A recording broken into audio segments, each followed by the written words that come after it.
आइए सुनते हैं मेरी ही स्वरचित कहानी कार्निश, जो मेरी ही पुस्तक साम्राज्य से ली गई है।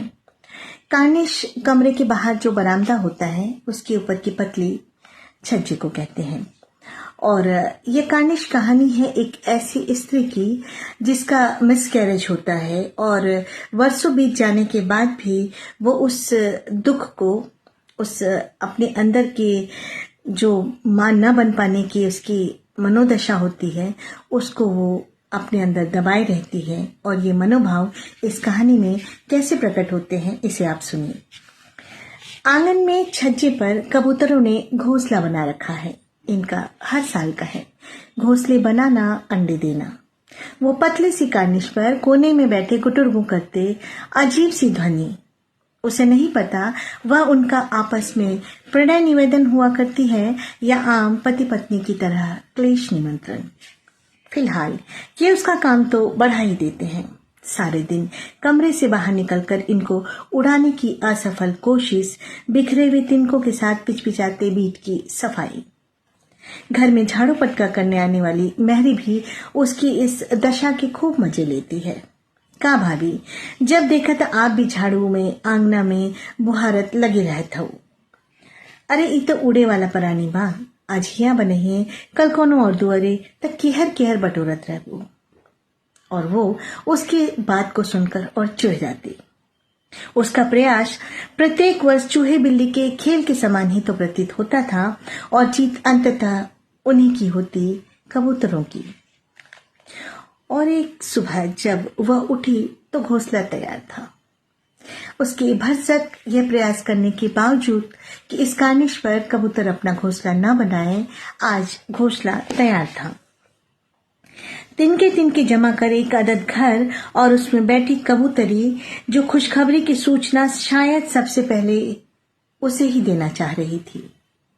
वो एकमात्र प्रतिद्वंदी जो थी उन तिनकों और झाड़ू के बीच। अब यहां से उसके प्रयास की मनोस्थिति अचानक से बदल जाती है। घोंसले में बैठी कबूतरी को देखते साथ उसके प्रयास की मनोस्थिति अचानक से बदल जाती है। मातृत्व का सुखद अनुभव किस स्त्री को ना होगा। अब वह प्रयासरत रहती है, इसे अपना पुश्तैनी घर मानकर स्वेच्छा से हर कोने का जायजा लेने को। वही मौका पाकर हवेली के प्रत्येक रसोई में से किसी में से भी दूध मलाई की दावत का लुफ्त उठाने को शौकीन बिल्लियां, जो उसके कड़े नियंत्रण वाले समय में छज्जे मुंडेरों पर अपना आक्रमण कर इन कबूतरों को अपना आमिष भोजन बनाने से भी परहेज नहीं करती थी, उन्हीं के बिना निमंत्रण आगमन को निष्फल बनाने के लिए अब वह सक्रिय थी। देखो स्वीटी, ये बिल्ली मुंडेर पे न चढ़ने पाए। अरे ये तिपाई किसने यहाँ छोड़ी? इस पर चढ़कर मुंडेर पर छलांग लगाकर बिल्ली तो तुरंत पहुंच जाएगी घोंसले तक। ऐसा कहती वह दसियों बार अकारण ही निगरानी के लिए आंगन में आने जाने लगी। महरी उसके अंदर आए इस परिवर्तन पर हैरत से उसे देखती और मन ही मन शायद उसे पागल करार देती, पर प्रत्यक्ष में अपने सिर पर हाथ मारती। इधर इसके लाख प्रयास के बाद उसे लगता कि यहां भी वह असफल ही है, क्योंकि बिल्लियां उसे छकाने का कोई मौका न छोड़ती। खुला हवादार घर, आंगन और बरामदे की पतली कार्निशों से सजा और छतों से भरा, भला वो कहां तक चौकीदारी करती।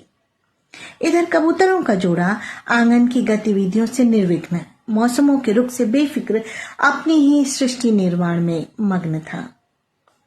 वह नीचे गिरे तिनके और बीट को साफ करती कराती, माथे पर अपने शिकन बढ़ाती रहती और मन ही मन सोचती कि बस इस बार और कुछ नहीं, इस बार एक बार इन नन्हे जीवों के पंख निकले नहीं कि ये कार्निश और कोना मैं बंद ही करवा दूंगी। एक बार इन अंडों में से बच्चे निकल तो जाएं। ये बंद न करवा दिया तो मेरा नाम नहीं, ऐसा मन ही मन वो रोज सोचना शुरू कर देती है। आज सुबह उठते ही जब उसने घोंसले पर नजर डाली, घोंसला वीरान था, कुछ बिखरा सा। कार्निश पर पंख छितरे हुए गिरे थे, चिथड़े जगह जगह थे। उसने तत्क्षण आंगन में नीचे झांका। वहां अर्धविकसित जिंदगी पीली पीली लाल धारियों में मौन पड़ी थी।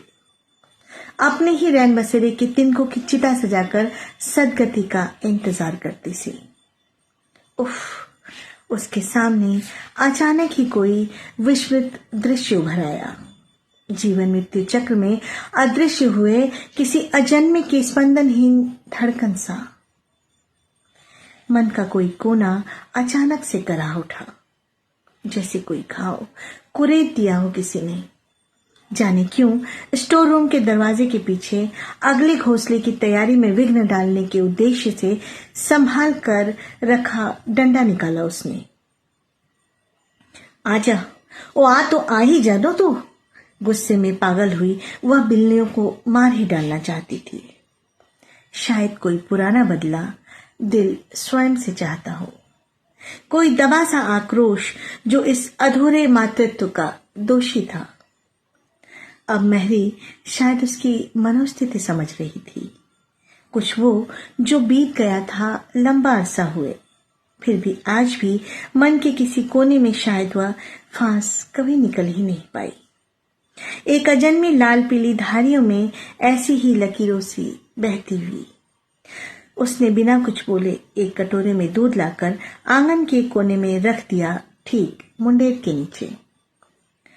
अब सुबह से शाम हो गई। प्रलोभन को रखा दूध जस का तस पड़ा रहा। आज महरी ने बिना उसकी मान मनुहार के उसके सिर पर ठंडा तेल उड़ेला और अपनी हथेलियों से दवा बनाते हुए सिर सहलाया। जाए वालन के कोई रोक नहीं सकत बहू जी। बाकी तो सब भगवान केहू केहू के बहाना बनाए देते ना, माध्यम बनाए देते। धीरज रखा, धैर्य रखो तो जिंदगी कट जाए। सामने आंगन के खुले फर्श पर लाल पीली खूनी अस्पष्ट धारियों को वह स्पष्ट देख पा रही थी और महरी की आवाज उसे बहुत दूर से आती हुई सुनाई पड़ रही थी।